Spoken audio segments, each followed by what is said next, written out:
बरोबर आहे, starting point kundalini जागरण आहे, सिद्ध पुरुष मिळालेले आहेत आणि अर्जुनासारखे पात्र भक्त आहेत, तुमच्यासारखे साधक आहेत, तिथून उड्डाण ज्ञानेश्वरीचं आहे आणि त्यांना स्वधर्माची व्याख्या भगवान करतायत. अगा स्वधर्म आपुला जरी का कठीण झाला. आपुला मागे काय काय सांगितलं? वज्रकवच, बुद्धियोग, कर्म निष्कर्म थिअरी. त्याच्यानंतर कुठला विषय आला? द्रष्टाभाव. पुढे सर्वार्पण. आणि हे सगळे प्रयोग श्रद्धायुक्त करा. आपलं सगळं निरूपण झालेलं आहे कॅसेटमध्ये. आणि त्यानंतर हा विषय येतोय, स्वधर्म पुन्हा कनेक्ट केलाय. म्हणजे इतक्या मधल्या प्रयोगानंतर स्वधर्म शब्द येतोय आणि याच्यात मरा. स्वधर्मे निधनम श्रेय. अरे हा आपला आत्मधर्म व्यवहारी वागणुकीत आणणे जरी कठीण असला तरी हाच उपासलेला चांगला, याचा विचार करून पहा. आम्हाला साधना जुळत नाही. कधी आम्ही साधना करावी 8-8 तास? कठीण झालं वाटते. व्यवहार जुळत नाही, खाणं पिणं जुळत नाही, मनोवृत्ती भाववृत्ती तशी जुळत नाही, आत्मधर्माची विकसित लाट तयार होत नाही. होते पुन्हा जाते, होते पुन्हा जाते. म्हणून भगवान सांगतायत, अर्जुना हे मारेकरी आहेत, काम क्रोध लोभ मद मोह मत्सर. आणि दुसरा मारेकरी कठीण वाटतात हे बाबा प्रयोग. बाप्पा बाप्पा बाप्पा कधी करायचं आम्ही? लक्षात घ्या, कठीण जरी वाटले हे प्रयोग, तुम्ही बसायला सांगतात, आम्हाला बसवत नाही. खायला सांगा, किती खायला सांगा, तुम्ही उठाल पण आम्ही उठत नाहीत. पण तुम्ही खाऊ नका म्हणले की आम्ही उठून जातो. कठीण वाटतं ना. चर्वंतर पण कठीण वाटतं, प्रयोग कठीण वाटतात, स्टिबात टब्बात हे सगळे कठीण वाटतात, निसर्गोपचाराचे प्रयोग कठीण वाटतात, उपवास करणं महिना 2-2 महिने कठीण वाटतात, दिवस रात्र साधना करणे कठीण वाटतं. अर्जुना हे जरी कठीण वाटलं तरी करावं लागेल. आणि मरेपर्यंत करायचं. मरावं म्हणजे लगेच डेथ व्हावी असा अर्थ नाही. मरून जावं की स्वतःच नाक दाबायचं चाललो वर. मरावं सांगितलं ना. मरेपर्यंत करा, टिल डेथ. फाशीची शिक्षा देताना जज असा लिहितो, टिल डेथ, मरेपर्यंत. नाही तर फाशी लावली मेलोच नाही, नाही चालला. मरेपर्यंत नाही. मी 4 वर्ष मला जरा फुरसत आहे, 5व्या वर्षी नाही, इतकंच करणार आहे. नो, टिल डेथ, जन्म टू मरण, त्याचा प्रवास दिलेला आहे. अरे हा आपला आत्मधर्म व्यवहारी वागणुकीत आणणे जरी कठीण असला, द्रष्टाभाव सात, बाप रे कसं राहायचं, अलिप्त कसं राहायचं, आनंदी कसं राहायचं, रडायची सवय आणि आनंदात राहा म्हणता.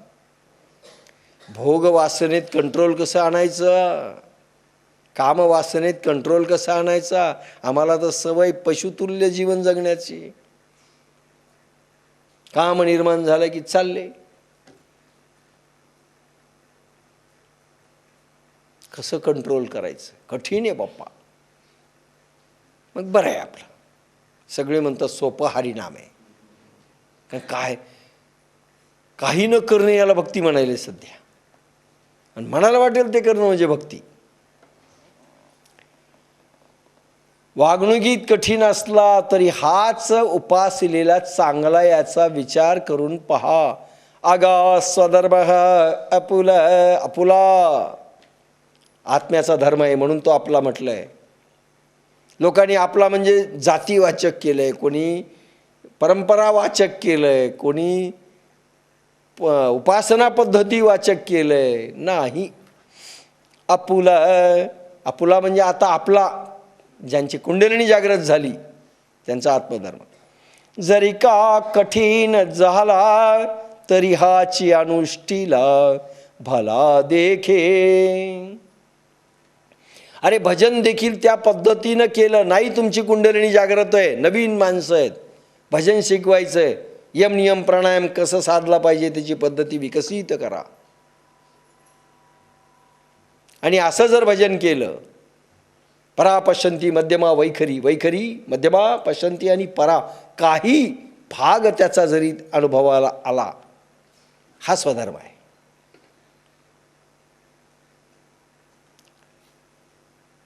म्हणजे वैखरीतून मध्यमेत जाणं हा स्वधर्म आहे, पण वैखरीतच राहणं हा स्वधर्म नाही. आत्मधर्माकडे शेवटी तुमचा विकास झाला पाहिजे, तुमच्या प्रयोगांचा, तुमच्या साधनेचा, त्याला स्वधर्म म्हटलंय. आतल्या मूर्तीकडून, बाहेरच्या मूर्तीकडून आत जाणे स्वधर्म आहे, पण आतून बाहेर जाणे हा स्वधर्म नाही. अजूनही देवळातली मूर्ती जर श्रेष्ठ वाटत असेल आणि आतला प्रभू प्रगटलेला जर आपल्याला दुय्यम वाटत असेल, हा स्वधर्म नाही. कारण तुम्ही बाह्य गेले, बाहेर गेले, आत गेले नाही. लक्षात घ्या स्वधर्म कशाला म्हणतात. कठीण वाटेल कसं सोडावं हो. मग तरी आम्हाला बाहेरच्या मूर्तीत जायचं, जा, पण त्याची पद्धती वेगळी आहे, त्याची पद्धती वेगळी. तो देव नाही, पण त्या देव जरी नसेल की तुमचा आत्मा त्याच्यात प्रगट झाला पाहिजे, हे प्रयोग करा.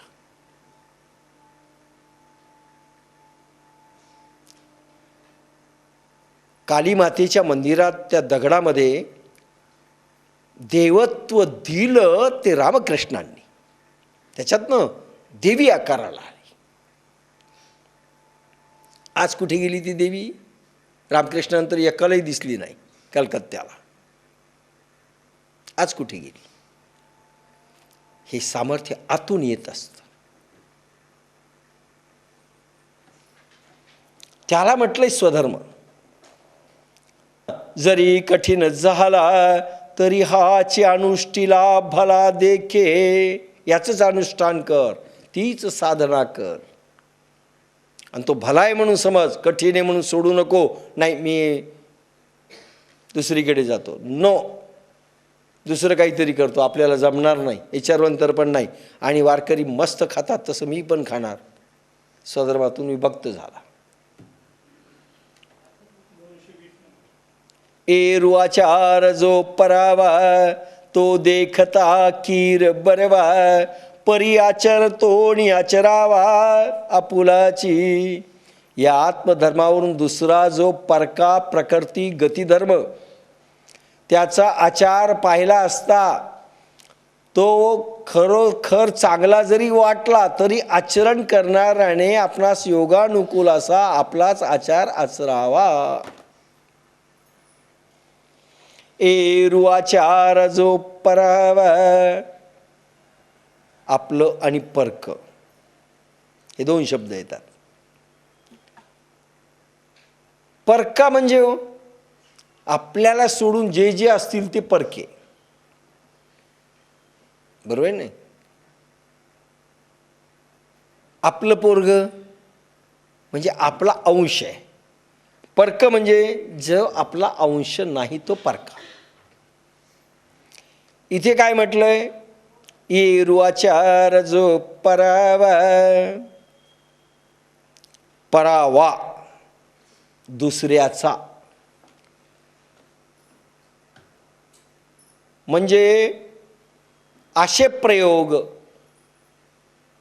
जे आपल्यासाठीचे नाही आहेत, दुसऱ्यासाठीचे आहेत.